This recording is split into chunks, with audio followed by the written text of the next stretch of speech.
团团，这家伙，你有奶了吗？你这搁那儿喂呢？那小师妹现在是独宠呀，还采奶呢。小团子，啊，你要喂宝宝呢？都快3个月了，你哪有奶了？小团子性格好，这要是蓝妹和四喜40、50天的时候就不怎么爱搭理了，2个月以后就伸手打了，往谁面去？看大宝，大宝在这睡呢。大宝一天能敲门敲10几次，然后待够了再敲门出去。嗨，互动一下嘛。大宝粘人，他要是自己在外面时间长了，他就会找人，就喵喵的叫，然后进来敲门，赖在身边。那大宝脾气好，也不打架，和谁都不争不抢的，我放在哪儿都放心。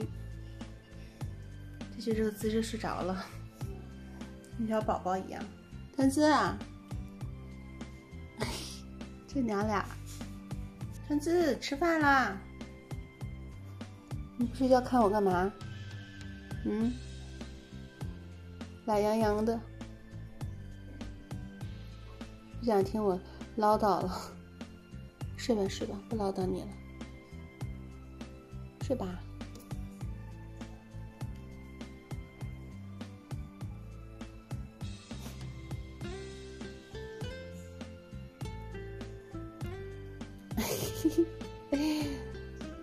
我手摆动，他说着我的，看着我的手。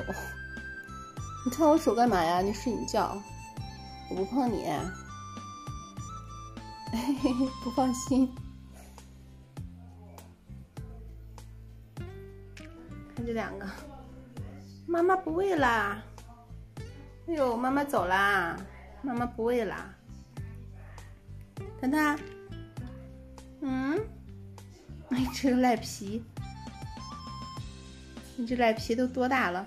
妈妈1半大了，哪还有奶了？是不是？你给我回来！